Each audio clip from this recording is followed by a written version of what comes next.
Zambia is on the verge of a general election where President Hakainde Hichilema, once dominant path to re-election, faces an unexpected fierce challenge from opposition leader Brian Mundubile and the Tonse Alliance.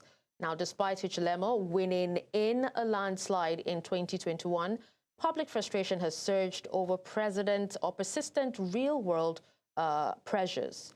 Severe droughts in 2024 and 2025 triggered prolonged power outages and soaring food and energy prices, leaving over 8 million registered voters weighing macroeconomic milestones against their daily living conditions. Now, at the same time, deep emotional and political fault lines continue to shape the race following the death of former President Edgar Lungu in South Africa in June 2025.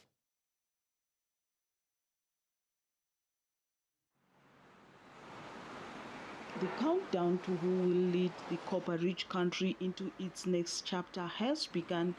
14 candidates are contesting the presidency, but the race has largely centered on the incumbent President Hakainde Hichilema and the main challenger, Brian Mundubile. Hakainde Hichilema, popularly known as HH, is seeking a second term. Since taking office in 2021, he has overseen Zambia's debt restructuring and efforts to stabilize the economy. But despite these gains, many Zambians say they are still feeling the pressure of high living costs and economic hardships. When you look on paper, of course, the economy seems to be doing well, but we are not yet feeling the impact. But I can say change takes time, and I believe it should start from the paper and before it comes and it affects every one of us. Opposing him is Brian Mundubile, a 55-year-old lawyer and veteran lawmaker. A close ally of the late President Edgar Lungu, Mundubile has emerged as the leading opposition challenger, rallying support under the Tonse Alliance. We are expecting anyone to win. We don't know if Mundubile is going to win or Hakainde is going to win. We want just peaceful elections. Anyone who's going to win is going to be our president. That's all. For voters, the choice is about more than personalities. Many are looking for stronger economic opportunities, lower living costs, and better conditions for ordinary citizens. We're expecting again the youth to give more jobs to the youths, and then the challenges that we are challenging, like the financial crisis we have here in Zambia, people are lacking lack of jobs. That's what we want the president to do when he comes in power. The election will also test the strength of Zambia's democratic and economic trajectory following years of economic reforms and efforts to restore investors' confidence. The question now is whether Mundubile can unseat an incumbent seeking to build on his record, or whether Hichilema will secure another mandate. As the final hours of campaigning wind down, Zambia faces a defining choice over who will lead the country into the next chapter. 2 candidates, 1 president, 1 decision. For News Central, Bongani Sizip. Bongani for that report and highlighting all of this. Well, joining us on the conversation, we have we have Jeremy Seekins, Professor of Political Studies and Sociology, University of Cape Town, and Visiting Professor, School of Public and International Affairs, Princeton. He's in Cape Town, South Africa at the moment. We also have Kelvin Chisanga, an economist in Lusaka, Zambia. And we also have Dr. Abigail Mupambi. She's a global affairs analyst in Harare, Zimbabwe. Thank you so much, gentlemen and lady, for joining us at this time. So let me quickly begin, with Kevin. I hear, Kevin, let me start with you. You are an economist. Let's start with the human reality on the ground. And we did hear one of the respondents say that, whatever is happening has not translated on the ground yet. So we know that President Hakainde Hichilema successfully restructured over $12 billion in international debt. But ordinary Zambians are living through rolling blackouts and soaring food prices following the 2024-2025 drought. So why has this, failed to translate into relief for the country's 8 million registered voters and more? Let's hear from Kelvin. Thank you so much for giving me this opportunity. I would love to, yes, mention that Zambia has entered this particular period with very strong macroeconomic benefits, but of course with a challenge to do with a ground level effect on communities. Owing to the fact that, yes, we have had a number of difficult situations that we are facing as a country, especially at the point when we had the external shocks, which we have now normalized as we speak right now. But again, the key factor that really has led to even the situation that we have seen in terms of positive macroeconomic objective being attainable, it's because the debt issue was quite an important aspect that we needed to underscore. But again, with an aspect of what we have seen, I think it's important to highlight to say that with the current electoral credibility and public confidence, I think the issue of transmitting the effect that we have seen so far on the positive development of the macroeconomic part can only be able to be attainable if we get to, very retention, as well as also looking at triggering high level of productivity at national level. So the key factor that has also led to what we have seen so far in terms of having, sort of a poor situation, it's an issue to do with, certain sectors that have basically given shape into our economy when it comes to the GDP profile, contribution. Mining, in particular, has not given so much of the absorption of people working out there. And again, because of different transitions that we should be able to also to point from there. So overall, the 2026 election is a test of institutional independence and many other aspects that we should be able to mention from there. All right, so let me come to Jeremy. Jeremy, let's talk about the 50% plus one rule, which means that Hichilema must win an absolute majority in the first round to avoid a runoff. So given that he won by 59% in 2021, which specific voter demographics or regions have slipped away from him to make analysts call this a dead heat? Yes, good evening.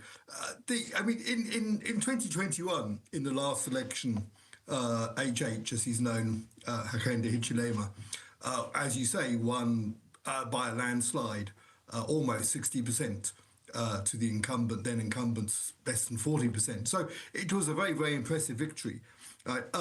Subsequent to that, opinion polls suggest that HH's support has held up relatively well. I would be very surprised if he doesn't win the election in the first round. In other words, he doesn't get more than 50% in the first round. But that said, the challenger, Brian Mundubile, has performed a lot stronger than anybody, myself included, expected. I do a lot of work on polling in Zambia with colleagues in the Zambia Election Research Network, and Brian Mundubile was really not on anyone's radar screen a year ago. He's really come out of obscurity and done extraordinarily well. Now, you asked which provinces appear to be swinging behind Mundubile away from HH. And the answer seems to be really the Copperbelt and Lusaka. These are the urban provinces which swung behind HH in 2021, having previously been really strongholds for the former ruling party.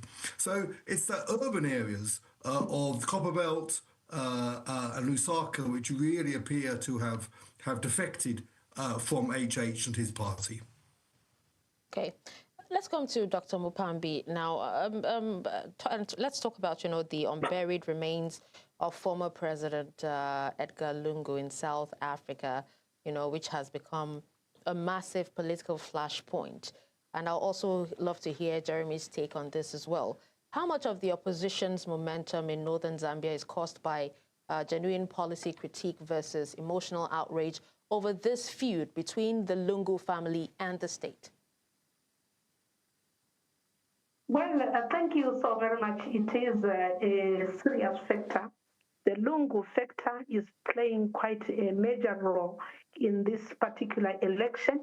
Some of the people are coming in as sympathizers. As you may be aware that the body is still not yet buried, and we have seen the opposition rallying behind Brian Mundubile, the Tonse, PF Pamodzi Alliance, and in particular the PF cadres actually rallying behind this formation, with some of the candidates like the Sean Tembo beginning actually to promise the masses that soon after the August 13, should they win, they are confident they win, and they are going to announce the burial of the late President Lungu.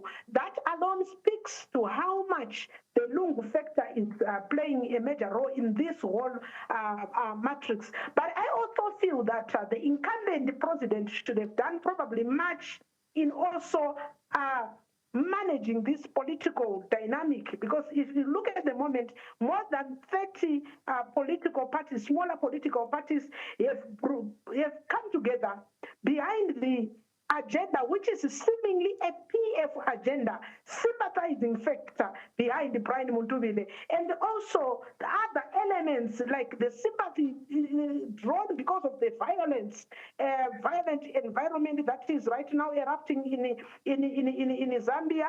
There's a link between what they feel that even the late Lungu, President Lungu, was denied.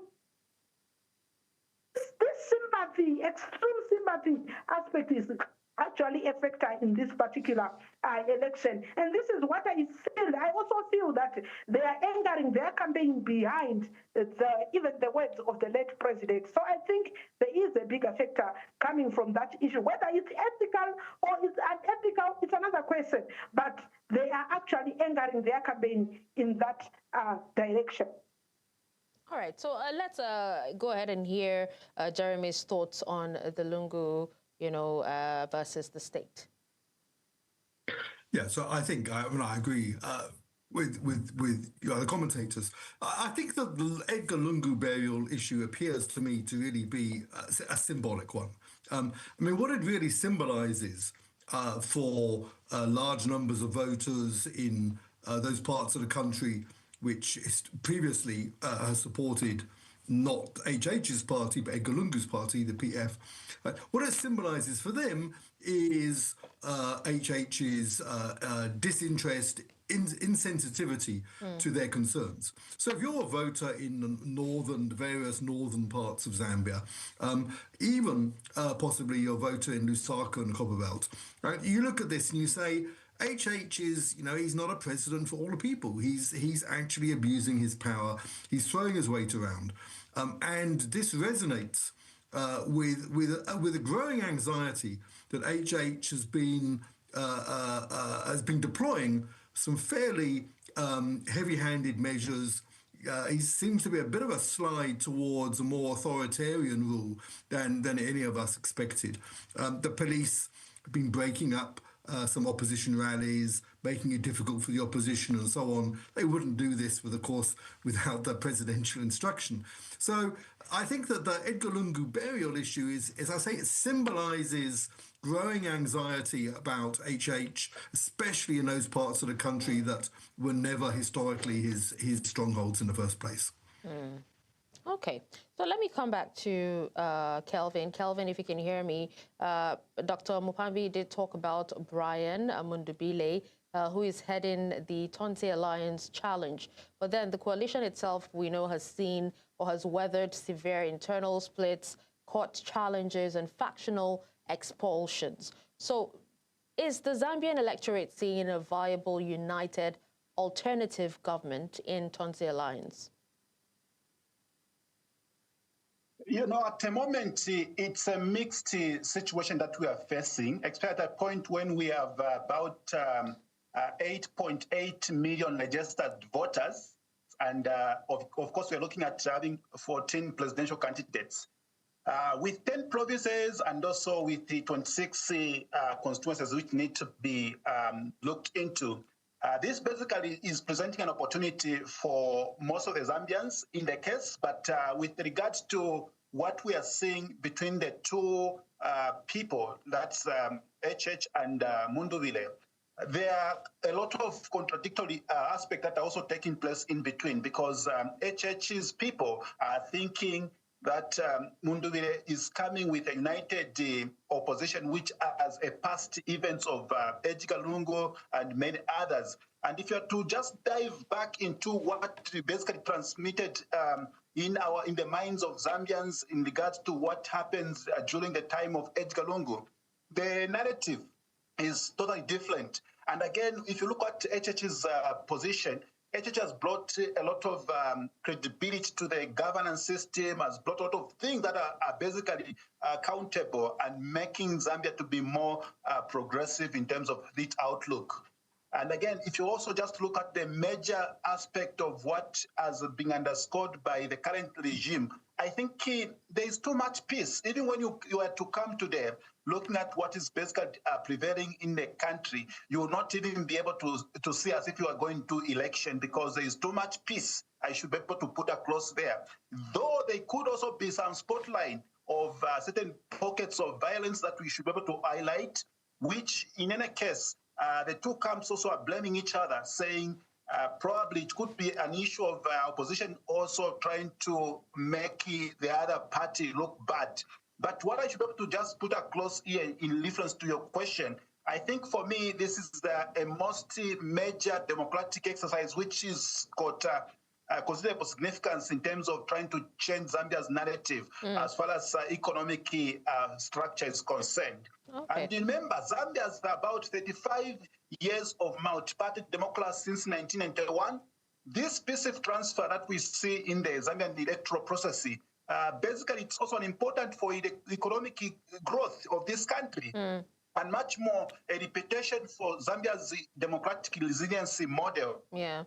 All right. Which has been shown over time as well. All right. Let me come back to Jeremy. Jeremy, let's talk about the fact that Hichilema spent years in opposition, positioning himself as a democratic champion, which it seems, a lot of African presidents have actually done before they came to power.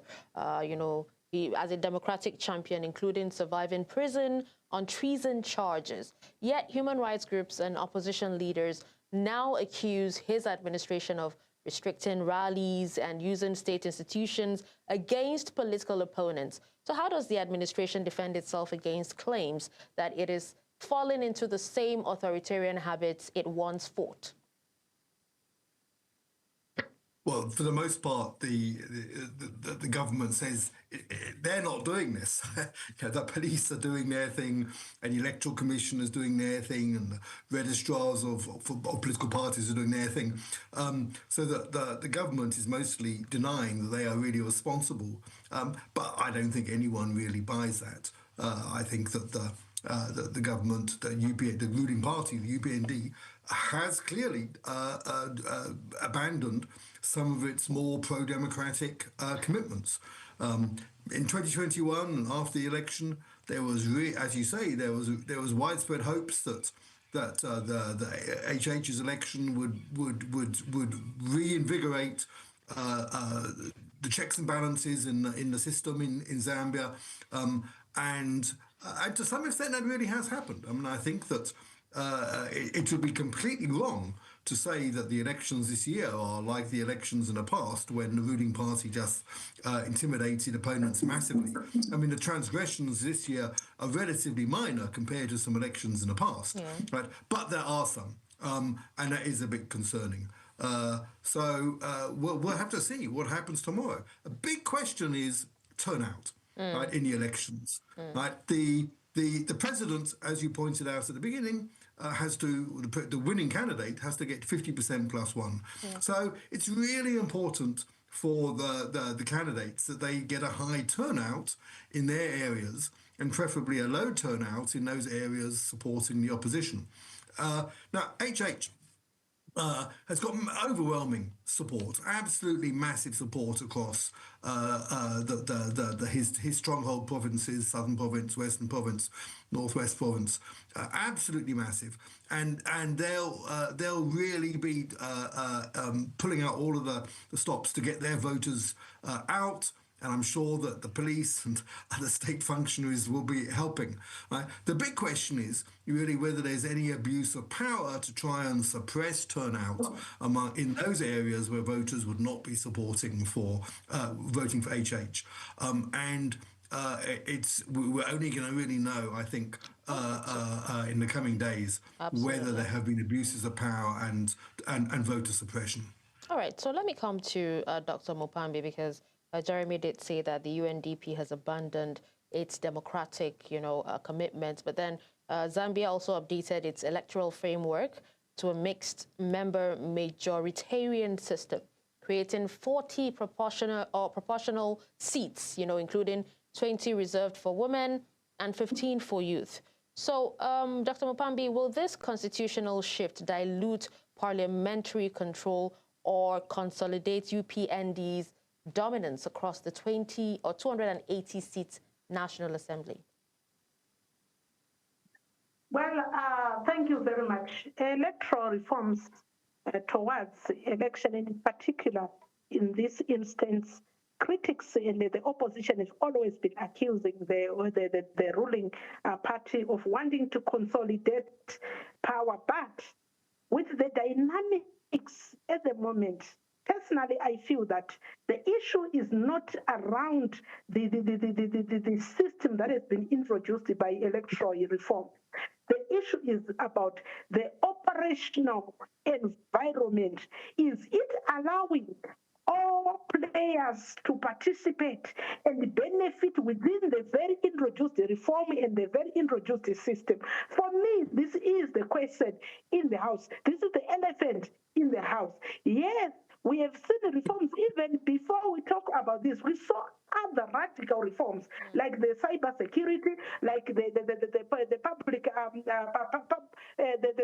public Media Reforms Act, and so forth. The question is, within that introduced system, are we having a fair play across the divide?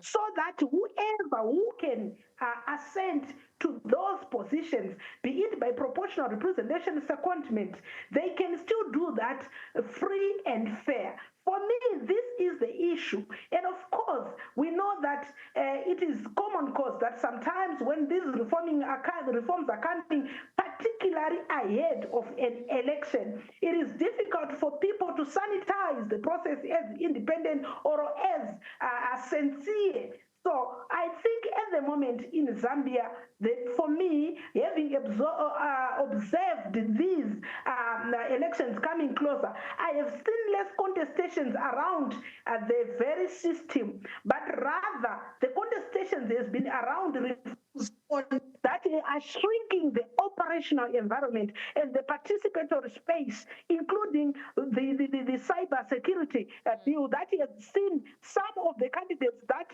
have been were supposed to be running in this race campaigning freely, like Xavier Shungu, the former intelligence boss, and others campaigning behind bars. So this particular system introduced hasn't faced a lot of resistance than other supporting reforms that has been introduced towards this electoral season, and bill number 7 being one of them. So I think all this now, when you calculate closely, we begin to probably buy in to say maybe all these reforms were a calculated mechanism to shrink the operational environment for the opposition, probably giving leverage to the ruling, because right now, even in the midst of all this, the incumbent hasn't said a word.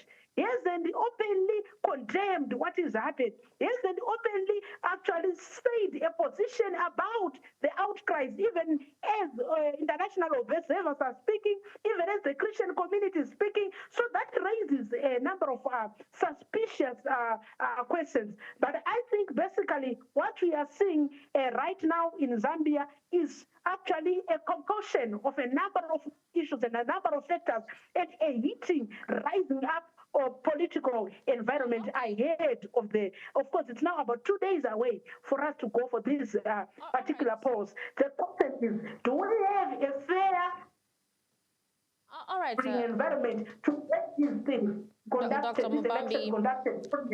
We're actually running out of time, but I'll give the gentlemen 1 minute each to actually speak. I have a question for Kelvin. Kelvin, let's quickly talk about the opposition field features, because Dr. Mupambi said, are they having enough fair play across the divide? So the opposition field features 14 presidential candidates, including Socialist Party leader Fred Membe and former Foreign Minister Harry Kalaba. So does this fragmented field favor Hichilema, by splitting the anti-incumbent vote? Let's hear from you in 1 minute. Okay, thank you so much. The August 2026 general election for Zambia is becoming a very interesting flashpoint in terms of electoral point for SADC. And again, Zambia coming from a maturing democracy, I think it's important to align it to the economic pattern that has so far cultivated. And again, just to highlight one element here is that this 2026 general election is a true test of institutional independence, political competition, electoral credibility, as well as also public confidence. What we should be able to see cultivated here is a common goal where Zambians will be able to be united, because obviously we have seen how it has worked out and how the investment and trade system is also taking place despite having active political campaign. So what I should be able to say, maybe I would close it up to say that we have seen how Zambia has given shape to electoral process in the continent, and we expect anything better than what we have seen so far in the past. So this year is a different year altogether. All right, I'm glad you talked about constitutional and political independence. Jeremy, quickly, we know independent candidates, represent a significant presence on the ballot, with over 300 individuals contesting parliamentary seats. So what does this surge in independent candidacies tell us about, voter trust in traditional party structures? Well, firstly, let me say that the minor candidates in the presidential election, Fred Mbembe, Harry Kabala, appear to really have fallen by the wayside. This really does look like it's going to be a two-horse race between HH and Mundubile at the presidential level. Right? At the parliamentary level, there are, as you say, very many independent candidates. Right? But this is partly a reflection of the fact that the ruling party, the government, has really disrupted the ability of the opposition parties, especially the former PF Patriotic Front, to put up, and Tonsi Alliance as a coalition, to put up candidates in many constituencies. So we think that many of the independent candidates are really, in fact, opposition party candidates who have been forced to run and stand as independents. And we really only know that after the elections. Right. Now, we don't know how much disruption the opposition parties have really suffered as a result of these sort of shenanigans with allowing their candidates to stand in the election at the presidential level. Right? This is really important. I said earlier that turnout is important. But the parties really rely on their parliamentary candidates and so on to mobilise voters at local level. And we don't know how much the opposition party's ability and capacity to mobilise voters has been disrupted by the fact that they don't have party candidates standing in every constituency. So that's a bit of an unknown. I would say as I said at the beginning, I'd be very surprised if HH doesn't win in the first election. I'd be surprised if the ruling party doesn't win in a majority. Right, but the next election in 5 years' time could look very different. We will definitely see be about that. my concern. We will see about that. Thank you so much, Jeremy, Kelvin, and Dr. Mupambi for speaking so passionately, on this particular issue. Thank you so much.